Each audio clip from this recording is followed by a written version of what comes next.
You are 17 years old, sitting at the kitchen table, and the email just arrived. Stanford, computer science, full acceptance. Your mom cries. Your dad, the one who never shows anything, holds the laptop in both hands like it's made of glass. You stare at the screen and feel the entire architecture of your life click into place. You were the kid who built a calculator app in 6th grade, the kid who taught himself Python from YouTube before anyone at your school knew what Python was, the kid whose teachers stopped checking your homework because it was always right. You were the smartest person in every room, and the rooms kept getting bigger, and you kept being the smartest. Now Stanford, now the real room. You land in Palo Alto in August. The dorm smells like new carpet and old ambition. Your roommate built 2 startups in high school. The guy across the hall won a Putnam medal. The girl on the 3rd floor interned at SpaceX. Everyone here is you. Everyone here was the smartest kid in their town. And for the first week, you feel, for the first time in your life, normal. You fix that fast. You lock in. You stop sleeping past 7. You memorize the recursion tree of every algorithm in CS 161 before the professor even draws it on the board. You lift in the morning. You code at night. You sit in the front row of every lecture because sitting in the back is for people who gave up on themselves. By the end of sophomore year, you have 3 internships on your resume and a 4.0. By junior year, you are TAing the hardest class in the department. By senior year, recruiters know your name before you even shake their hand. Your parents fly out for a football game. Your dad walks the campus, sees the bookstore, sees the library with the glass walls, sees your face in a lecture hall with 400 people in it, and one of them is his son. He does not say anything. He does not have to. You already know. You are exactly where you are supposed to be. Senior year, fall quarter, the recruiting gauntlet opens. You walk into the career fair in a button-down that actually fits, which already puts you ahead of 90% of the room.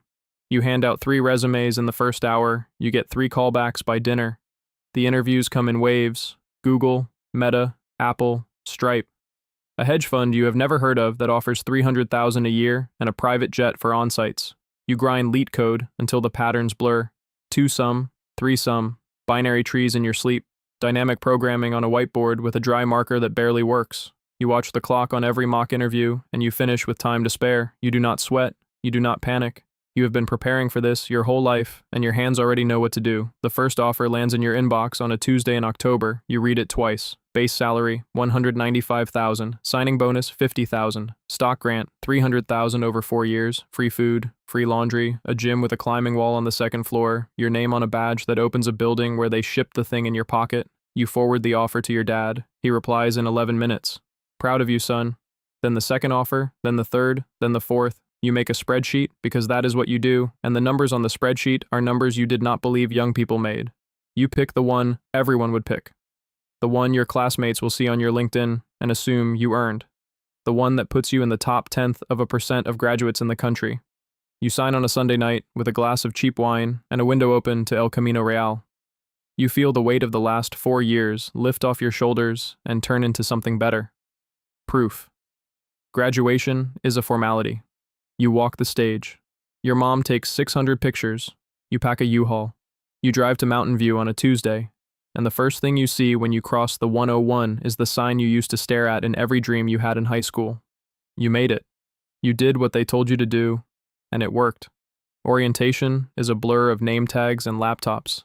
They hand you a badge, a backpack, a hoodie, a water bottle, and a number that is technically your employee ID, but feels more like a serial number. You are assigned to a team. You meet your manager on a Zoom call at 9:03 in the morning because she is in Zurich.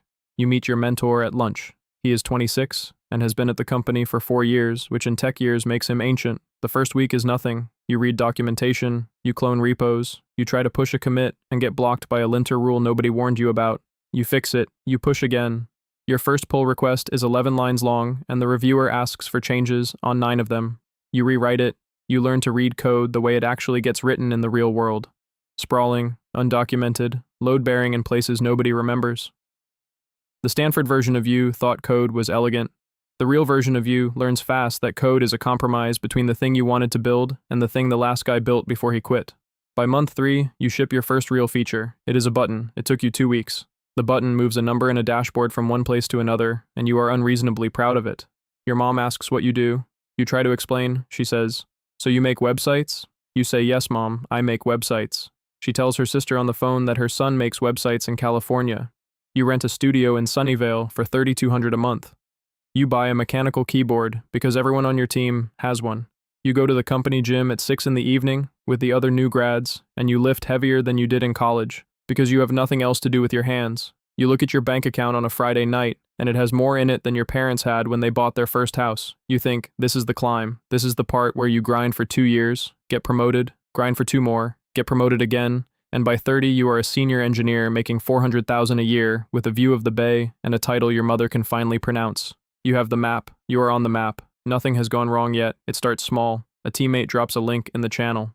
Have you guys tried this? You click it. It is a chatbot. You type a question. It writes code. The code works. You close the tab and go back to your ticket. 2 weeks later, your tech lead uses it in a design meeting. He types a prompt, hits enter, and a function appears on the shared screen. The function is cleaner than anything you would have written in an hour. He ships it in 4 minutes. The room laughs. Nobody laughs, nervously, not yet. Then a new version drops, then another, then another. The releases stop being quarterly and start being weekly. The model you used last month is suddenly the slow one. The one you used last week writes tests. The one you used yesterday refactors your entire file and explains why it did it. You download it, you try it, you hate how good it is. Your first instinct is to outrun it. You stay later, you pick up harder tickets, you volunteer for the migration nobody wants. You tell yourself the things it cannot do yet. System design, cross-team coordination, the political craft of getting a pull request approved by a staff engineer who has been here for 9 years. You tell yourself the junior tasks are a stepping stone, not the whole staircase. Then your manager pings you on a Thursday afternoon. Great work on the auth refactor. FYI, Jordan ran the same thing through Claude this morning in 30 seconds. Not a problem, just something to think about for next sprint.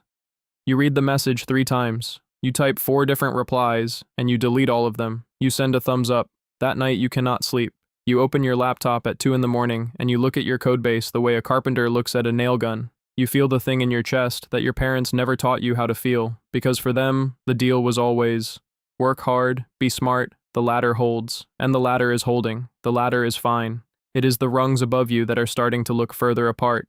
You think about your signing bonus, your stock vest, your lease. You think about the version of you at 17 who opened the Stanford email and assumed the story would be linear. You think about how many features got launched this week alone, not by you, by the thing on your other monitor that does not sleep, does not ask for a raise, does not need a mentor to teach it how to read legacy code, and does not have a mother in another state who tells her sister on the phone that her son makes websites in California. You do not tell your mom any of this. When she calls, you say work is great, because in the official sense, it still is. The layoff email arrives on a Wednesday. Not yours, not yet, but 3 people on your team. Jordan, who used Claude in the design meeting, the staff engineer who interviewed you a year and a half ago, a product manager you ate lunch with twice. The channel goes quiet for an hour and then fills up with heart emojis and goodbye posts and LinkedIn updates that all use the same phrase, open to new opportunities.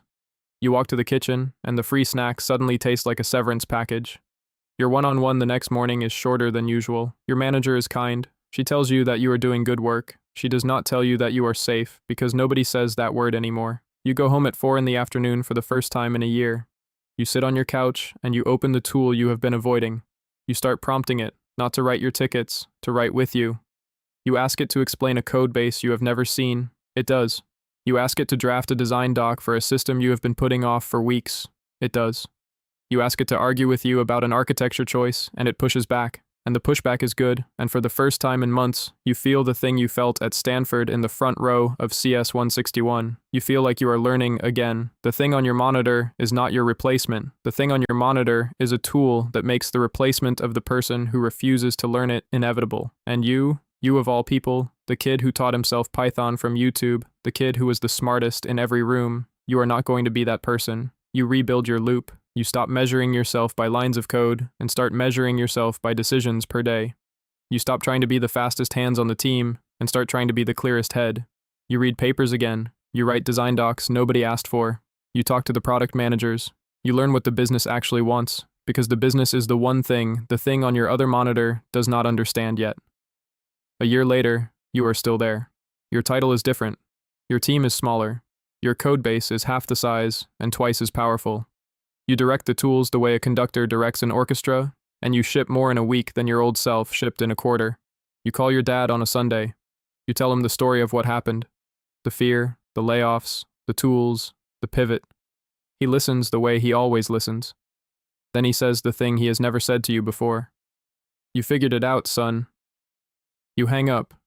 You look out the window at the freeway you drove in on 3 years ago, in a U-Haul with a dream that turned out to be a starting point, not a destination. The map you had at 17 is gone. You are drawing a new one, and for the first time in a long time, the pen is in your hand.